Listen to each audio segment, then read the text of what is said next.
भारत के अतीत की बात करें तो आज बहुत कुछ बदल चुका है। इसके लिए कई महापुरुषों और महिलाओं ने जीवन भर संघर्ष किया और अधिकारों की लड़ाई लड़ी। सावित्रीबाई फुले का नाम आते ही बालिका शिक्षा और महिलाओं के अधिकारों के लिए संघर्ष की बात सामने आती है। 19वीं सदी तक महिलाएं सिर उठाकर चल नहीं सकती थी। लड़कियां शिक्षा से कोसों दूर थी। शादी से पहले और शादी के बाद खेत व घर के काम के अलावा कोई भविष्य नहीं था।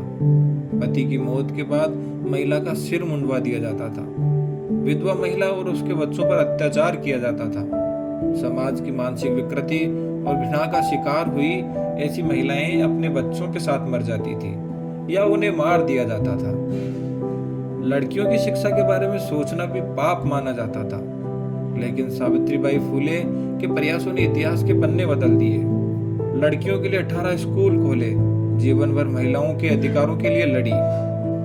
प्रोफाइल: जन्म 3 जनवरी 1831, महाराष्ट्र के सतारा जिले के नया गांव में। मृत्यु 10 मार्च 1897, महाराष्ट्र पुणे में। कारण प्लेग की बीमारी। अब हम बात करते हैं जीवन का सफर, प्रयास और उपलब्धियों की।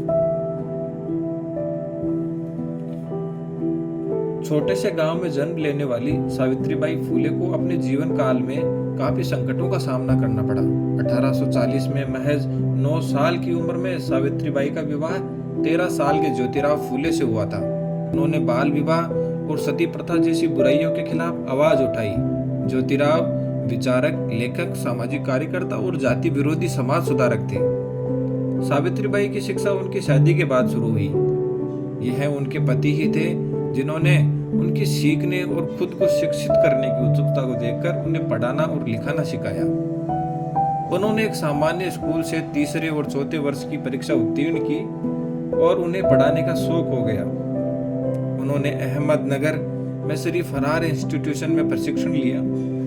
ज्योतिराव अपने सभी सामाजिक प्रयासों में सावित्रीबाई के पक्ष में मजबूती से खड़े रहे। 1848 में ज्योतिराव और सावित्रीबाई ने लड़कियों के लिए पहला स्कूल खोला। इस पर परिवार और समाज ने दोनों का बहिष्कार कर दिया था। ज्योतिराव के एक दोस्त उस्मान शेख और उसकी बहन फातिमा शेख ने इन दोनों को आश्रय दिया था। स्कूल शुरू करने के लिए घर के परिसर में ही जगह दी। इस तरह सावित्रीबाई स्कूल में पहली महिला टीचर बनी। ज्योतिराव और सावित्रीबाई ने बाद में अछूत कहे जाने वाले मांग और महार जाति के बच्चों के लिए स्कूल शुरू किए। 1852 में 3 फुले स्कूल चल रहे थे।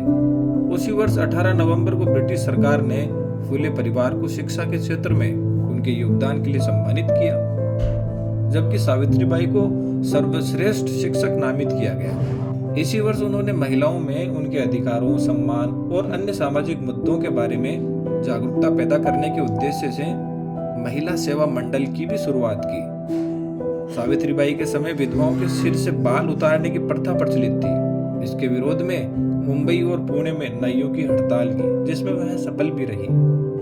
फुले द्वारा संचालित सभी 3 स्कूल 1858 तक बंद कर दिए गए थे। इसके कई कारण थे, जिनमें 1857 के भारतीय विद्रोह के बाद निजी यूरोपियन दान का सूखना, पाठ्यक्रम पर मतभेद के कारण ज्योतिराव का स्कूल प्रबंधन समिति से इस्तीफा देना शामिल था।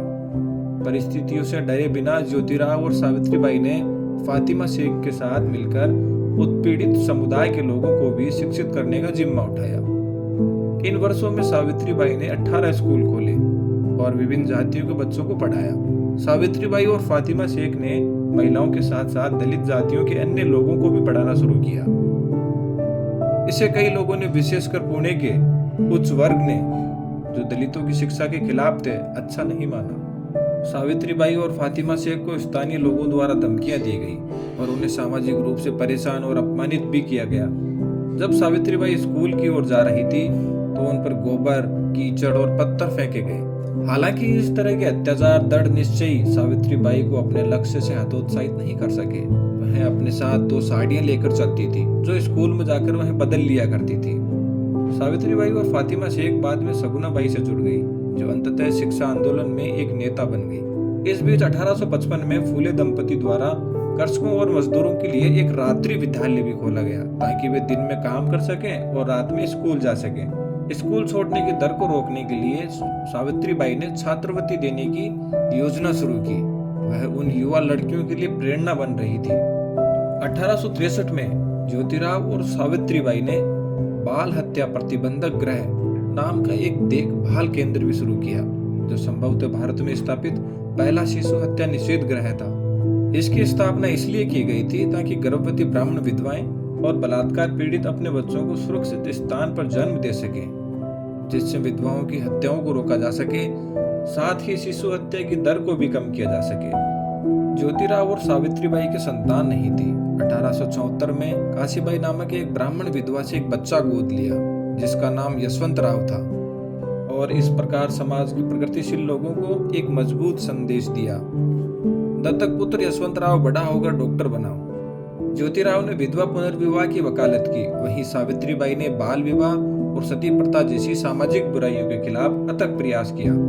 ये तो सबसे संवेदनशील सामाजिक मुद्दे थे, जो धीरे धीरे महिलाओं के अस्तित्व को कमजोर कर रहे थे। सावित्रीबाई ने अपने पति के साथ मिलकर छुआछूत और जाति व्यवस्था की प्रथा को खत्म करने का काम किया, जब अछूत की छाया को भी अपवित्र माना जाता था। अछूत प्यासे को पानी देने से भी लोग कतराते थे। दोनों ने उनके लिए अपने घर में एक कुआं खुदवाया। सावित्रीबाई और ज्योतिराव ने बिना पुजारी और बिना दहेज के विवाह की व्यवस्था की। उन्होंने और उनके पति ने 1876 से शुरू हुए अकाल के दौरान निडरता से काम किया। उन्होंने न केवल विभिन्न क्षेत्रों में मुफ्त भोजन वितरित किया, बल्कि महाराष्ट्र में 52 मुफ्त भोजन छात्रावास भी शुरू किए। 1897 के सूखे के दौरान सावित्रीबाई ने ब्रिटिश सरकार को राहत कार्य शुरू करने के लिए भी राजी किया। 28 नवंबर 1890 को ज्योतिराव का निधन हो गया। इसके बाद सावित्रीबाई समाज के अध्यक्ष बन गई। सावित्रीबाई ने अपनी अंतिम सांस तक समाज का नेतृत्व करते हुए अपने पति के कार्यों को आगे बढ़ाया। शिक्षाविदों और सामाजिक कार्यकर्ता ने जाति और लिंग भेद के खिलाफ भी आवाज उठाई। काव्य फूले 1934 और 52 काशी सुबोध रत्नाकर 1882 उनकी कविताओं का संकलन पुस्तकें हैं। उनके दत्तक पुत्र यशवंतराव ने डॉक्टर के रूप में अपने क्षेत्र के लोगों की सेवा की। जब 1897 में विश्वव्यापी बुबोनिक प्लेग की तीसरी महामारी ने लल्लासपोरा महाराष्ट्र के आसपास के क्षेत्र को बुरी तरह प्रभावित किया, तो साहसी सावित्रीबाई और यशवंतराव ने इस बीमारी से संक्रमित रोगियों के इलाज के लिए पुणे के बाहर इलाके में एक क्लिनिक खोला। सावित्रीबाई मरीजों को क्लिनिक में लेकर आती थी। वहां उसका बेटा यशवंतराव उनका इलाज करता था और सावित्रीबाई उनकी देखभाल करती थी। समय के साथ मरीजों की सेवा करते करते सावित्रीबाई भी प्लेग बीमारी की चपेट में आ गई और अंततः 10 मार्च 1897 में उनकी मौत हो गई।